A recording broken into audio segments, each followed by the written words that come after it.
Member of Parliament for Tabaquite, Anita Haynes Alleyne. She joins me on the line. I'm so happy to have you on the program, and thank you for the time, and I look forward to your perspective this morning. Welcome. Good morning. Thank you so much for having me, and good morning to all of your viewers. Indeed. We're looking at the developments, and obviously we know that in the political process, there will always be, a little shake-up here and there, and there will be those who would step forward and call for, well, in this particular case, Mr. Parry is calling for the internal elections that's guided under the party's constitution. Do you believe, when we consider the MPs who are saying, and the councillors at least, who are saying this particular call for internal elections at this time, it is more or less a call to destabilize the party? What's your take on that? I mean, do you, in essence, support what Mr. Parry is bringing here to the table? Look, I absolutely support the call for internal elections in the United National Congress.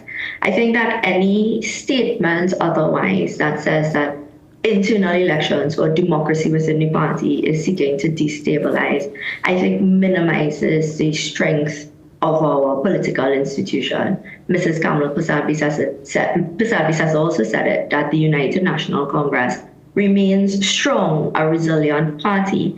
I mean, to be able to go through your internal processes, to go to our party membership first, seek their mandate, get their blessing, and invigorate our party's membership ahead of a general election, I think is something that we should be able to be proud of. When you look at the clips, you listen to the commentary, you know that democracy is alive and well within the United National Congress.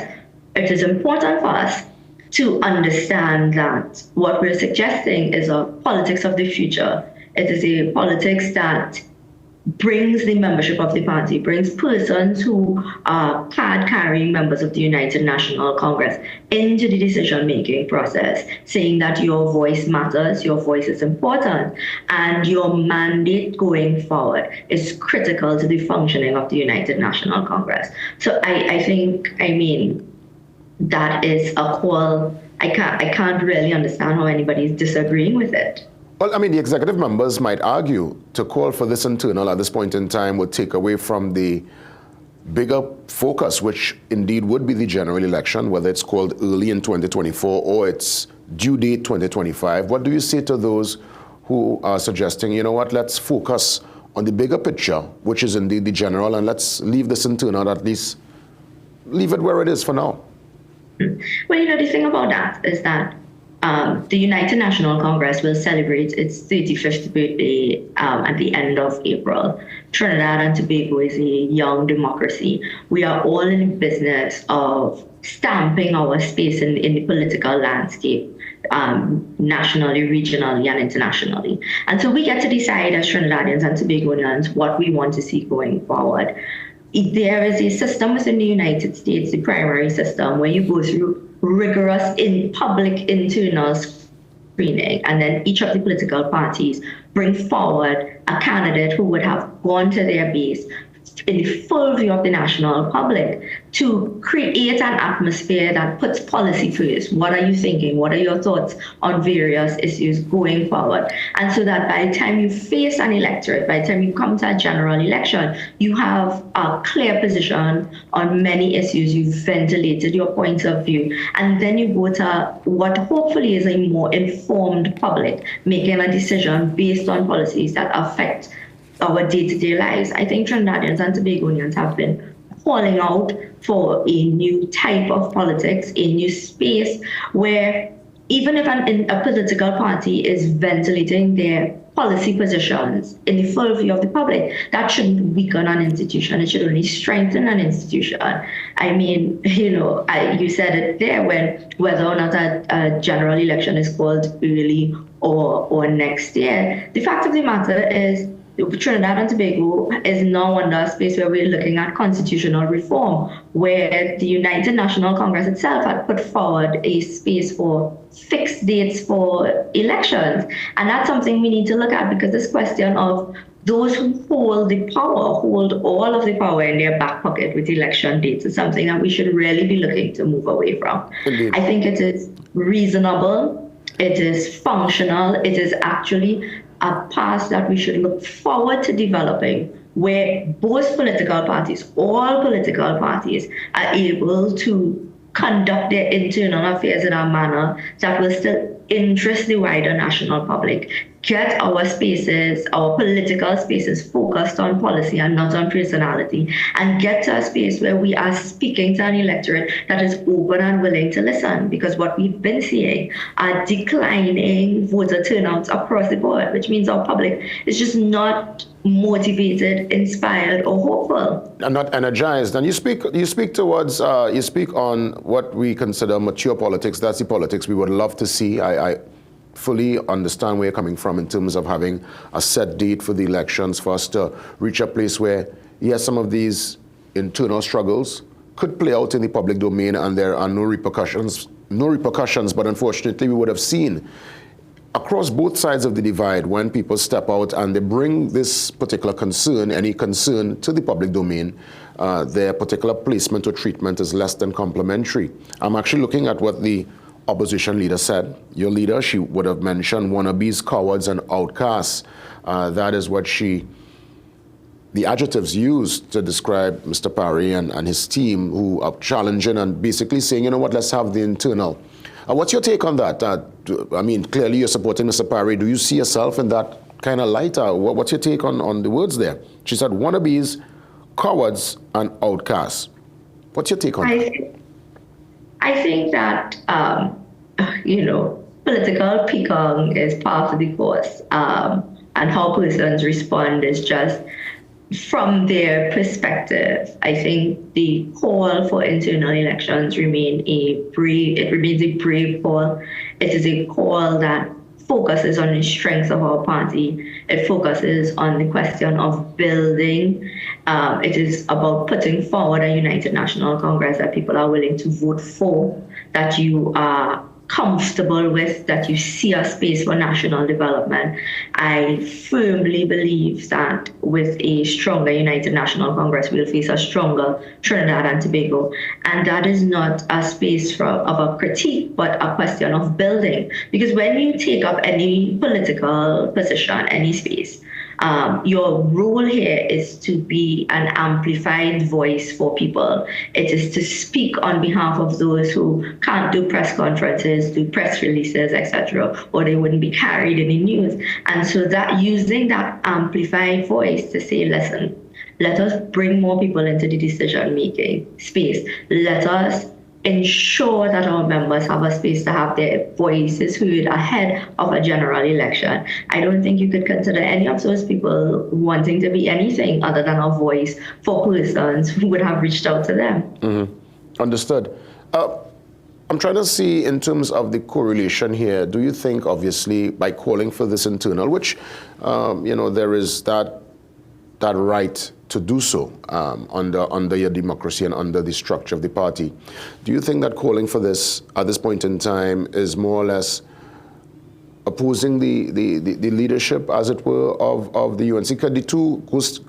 Do you still think that the leadership indeed is strong and there is a fighting chance to take the general in 2025, or again, if called early in 2024? What's your take on the current leadership? All right. Well, for me, right, I think that any interpretation of a call for internal elections as an attack is a strange interpretation. As a matter of fact, I saw a number of press releases coming from my colleagues saying that they support Mrs. Prasad-Bisesa. I too support Mrs. Prasad-Bisesa because she is the duly elected political leader of the United National Congress. But to use your positions, to use any positions if you are currently on the executive, that you who would have benefited from an internal election to hold that position, to use that space and now say that internal elections are unnecessary, unwarranted, or prevents us from winning a general election when it's called. I think all of those things are a misuse of the space that you hold. You yourself would have benefited from an election. You are duly elected, and that space is understood. The question now that faces us is that we are aware that general elections are due in 2025. even if they are called early, I mean, you would recall 2010, the UNC had internal elections in January 24th of 2010, and there was a general election May 24th of 2010, where a coalition government took the helm, Mrs. Prasad Bissasa's coalition government. And so I think it is really forgetting where we've come from if you think that the United National Congress is not resilient enough to face its internal processes and still come out on top in a general election. I mean, furthermore, the question of whether or not it should be seen as an attack on the current leadership, the best way to show that you support Mrs. Prasad Bisasa is to also call for the internal election so that you can support her with your vote. Supporting her with a press release is inconsequential. The best way to show your support for a political entity is to be able to vote for them. So I think, I mean, after the weekend, we would have seen and heard a lot. The key takeaways, I think, that we must come forward with as a nation, as United National Congress members, is that we ought not to be afraid of our internal processes. We ought not to tell or transmit to the population that securing democracy within your own party, facing your party members and articulating your policies clearly and directly to party members and the nation at large, that those things weaken your chances in an election. Those are the very things that ought to strengthen our chances at an election, that we are able to be within our communities, speaking to our people, discussing the things that will take us forward, adopting strategies and mechanisms from within the bosom of the United National Congress to change what we offer the population come 2025 or whenever the general elections are called. I think an internal election can only seek to invigorate and create a political discourse that will take us into the future. And I think if we look at it from that perspective, Mr. Parry, it would be very difficult to disagree with this morning. Indeed. And speaking about the future, in terms of preparations, the wheels that clearly are turning already, is the UNC prepared? Is it, whether this internal happens or not, from your standpoint, being inside, understanding the game plan, without obviously going into all the intimate details, do you all think there is a solid chance to dethrone PNM and to get back into the wheels and the seat of power and influence in the country come 2025, when the next general is called?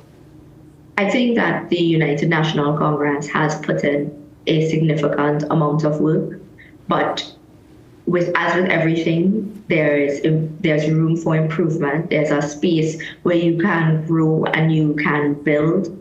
I think that we have to look at our momentum going forward. The People's National Movement, the PNM, has, over the last 8 years, really created a space of a movement backwards. We have seen, spaces within our education sector, cuts that are now having to be revised. We are looking at a healthcare sector that is failing our people. We are certainly looking at a national security issue that has a lot of, if not the entire nation, very scared. So those are things that we are constantly looking at. We're constantly ventilating those issues in the public domain.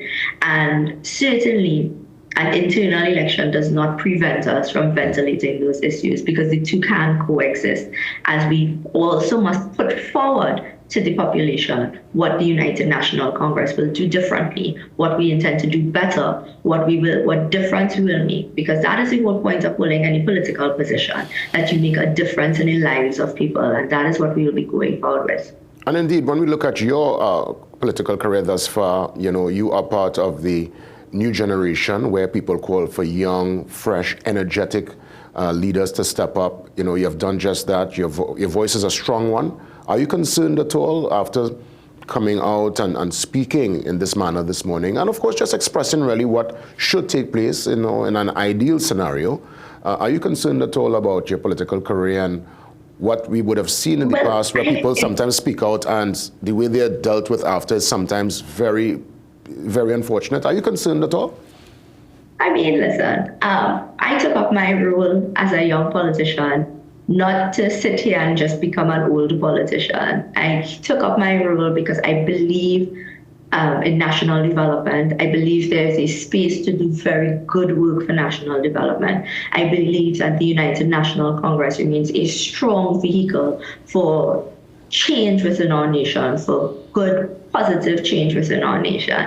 And so I am using my voice for good, positive change within my own institution, because that is the way I see us developing Trinidad and Tobago, that wherever you're planted, wherever your seed is planted, and wherever you have a chance to make a difference and to use your voice to make a difference, you ought to take up that responsibility, and you have to take up that responsibility bravely.